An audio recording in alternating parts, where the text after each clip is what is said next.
particular, does it make it correspondingly probable that the whole thing was fixed or fine-tuned by God? I don't think so. Anyone who still takes the fine-tuning argument seriously has some pretty difficult questions to answer. Here are a couple of them. First, if you think that God fine-tuned the universe so as to bring us into existence, why didn't he create us right at the outset in something like the way the Bible envisages? Why did he let time grind on for something like 14 billion years just to achieve that end? If you believe in a God of unlimited ability who intends to create us and bring us to a belief in his existence so he can communicate with us, which scenario would you think more probable for him to adopt? That of the Bible or that of scientific cosmology? On the face of it, the Bible story is more plausible by far. Yet that scenario is demonstrably false. Once more, our rational expectations of what such a God would do are not fulfilled. Second, if you accept the fine-tuning argument for God's existence, then you're logically obliged to reject both the other probabilistic arguments, the ID argument from irreducible complexity and the argument from the improbability of biogenesis.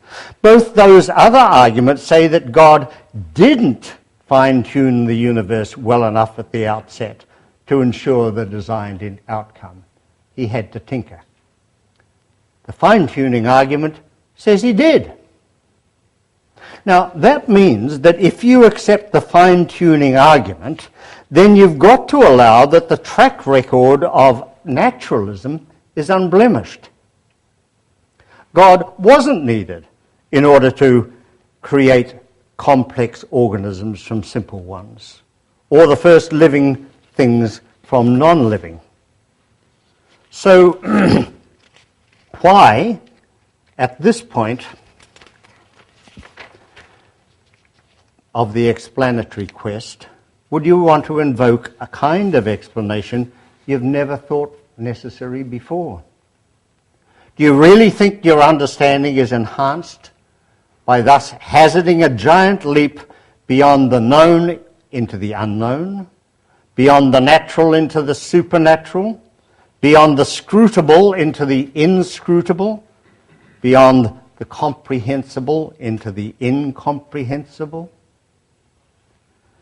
The intellectual case for believing in God as the designer of the universe is bankrupt.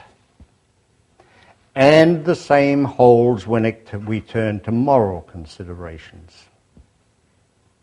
Any fine-tuning argument must take into account not only the bare fact that our universe is life-conducive, the principle of total evidence demands that it also take account of the fact that, as Thomas Hobbes pointed out, the life of God's creatures is poor, nasty, brutish, and short. Must take into account, that is, what philosophers of religion call the problem of natural evil.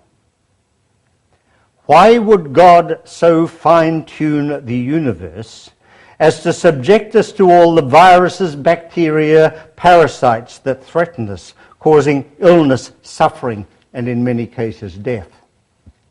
Why would he beset us with diseases like cancer and Alzheimer's? Why did his fine-tuning of our planet yield all those natural disasters, all those acts of God, as they're aptly called, that take their toll on our lives? Earthquakes, tsunamis, cyclones, floods, and the rest. Mark Twain, in his posthumously published Letters from the Earth, puts all these designer gods into moral perspective. Referring to disease and disaster, what I called God's weapons of mass destruction, as the main battalions of the Creator's grand army that marches against us, with God, their commander-in-chief, leading them, he writes, the Christian begins with this straight proposition, this definite proposition, this inflexible and uncompromising proposition: God is all-knowing and all-powerful. This being the case, nothing can happen without his knowing beforehand that it's going to happen. Nothing happens without his permission. Nothing can happen that he chooses to prevent. That's definite enough, isn't it? It makes the Creator distinctly responsible for everything that happens, doesn't it? Twain levels his charge against the Christian God, the self-incriminating God of the Bible. But he could well have levelled it against any designer, creator God that humans have yet imagined. If any such God were to exist, he'd deserve to be tried and condemned for crimes against humanity. So I have a couple of final questions to ask you. Do you look forward, as I do, to a day when all the gods have gone to their graves? A day when a second memorial service can be held and all belief in them expunged forever? If not, why not?